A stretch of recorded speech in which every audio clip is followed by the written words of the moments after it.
Hello everybody, welcome to my channel.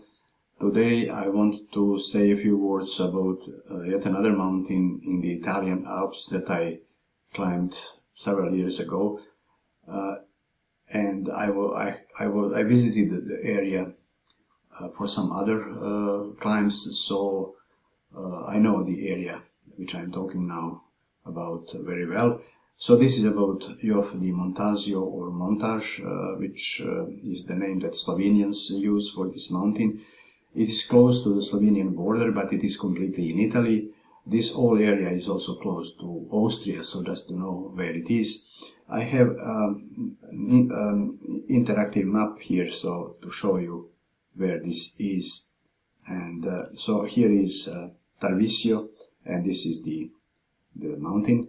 So Villach in Austria is here, and here you have Krajinska Gora in Slovenian, in Slovenia. So now you know where it is. When you if you plan to go there, you will have to go to Selenevea Pass, which is here.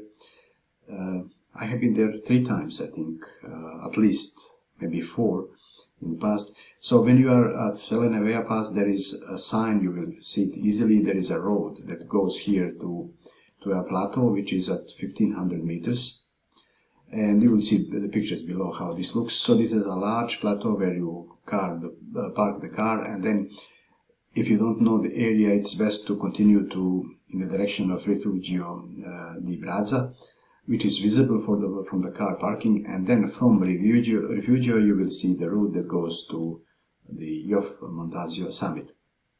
I mentioned that I have been in the area several times, so the same parking that you have here you would use if you go to visit this beauty, which is Bivako Luka Vueric, which is exactly on the summit of Foronon del Buink, which is a mountain next to Jof di Montasio.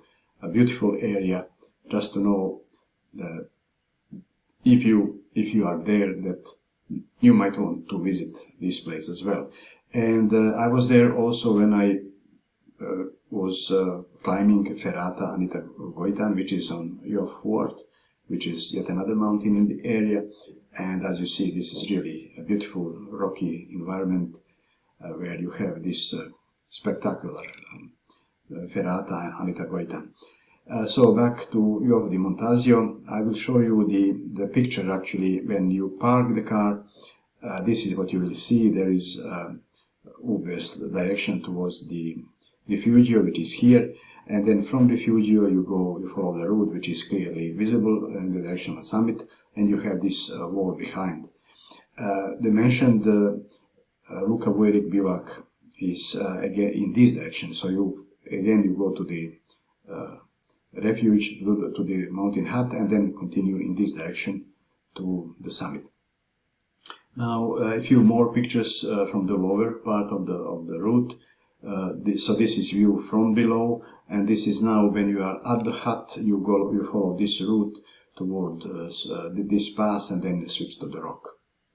And here is a view back when you are close to the pass. So this is the plateau which I mentioned, a large pleasant area, and the car parking is actually here.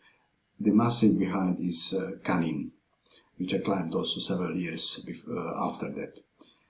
And here is now the view when you are switched to the rock. So you follow, there are many passages like this. It's not really complicated.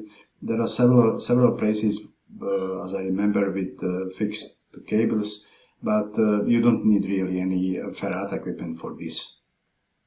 Of course, I wish to stress, and I must stress it very strongly, that you shouldn't go there early in the season, because there can be snow at such passages, and this is then incredibly dangerous. So don't go before the second half of July, in the best in August.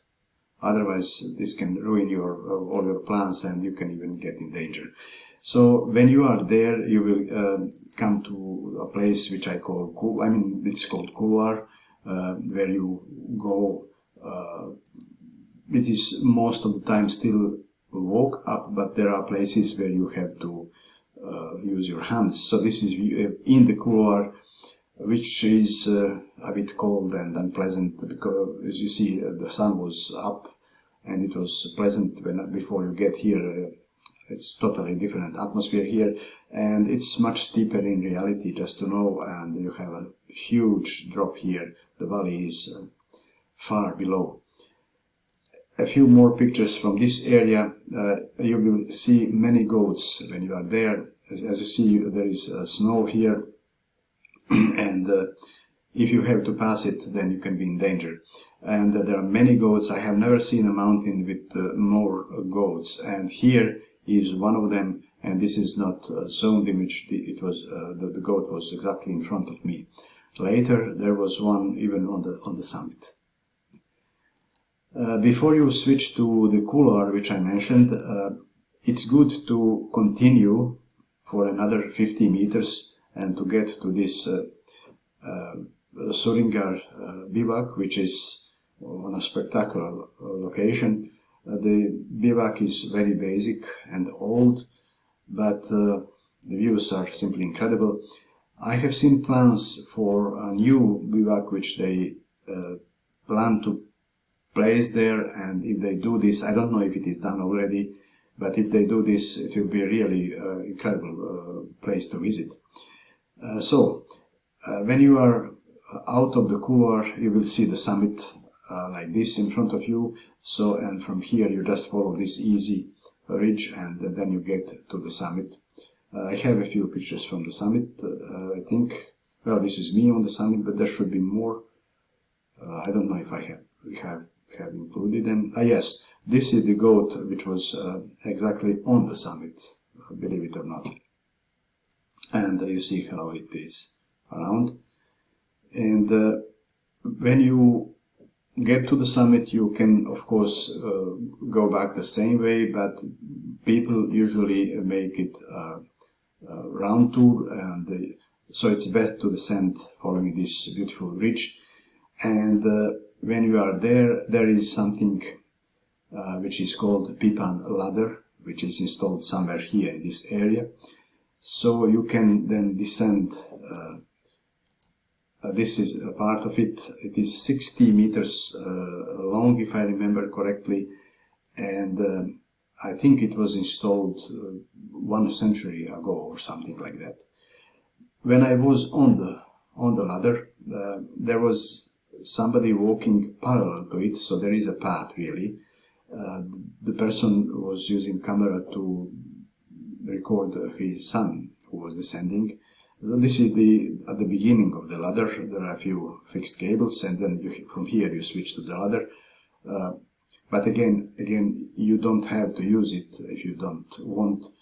But at this place you will want to have a helmet, and also you will want to attach yourself to the cables that are here.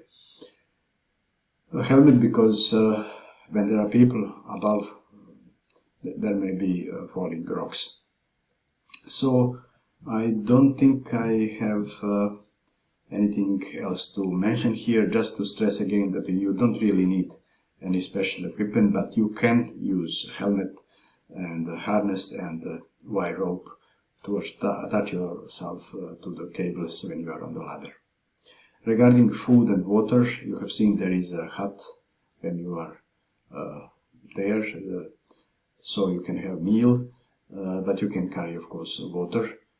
The car parking is at 1500 meters, and the mountain is 2700, so it is still 1200 meters to climb.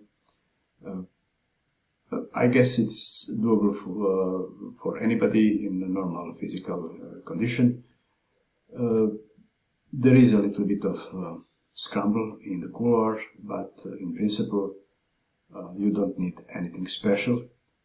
So this is all I wanted to say about this mountain. Thank you for watching, and please subscribe to my channel and also follow the link below this video. You can come here and read this text in detail and follow some links from here. Yeah, give me a like if you like this video.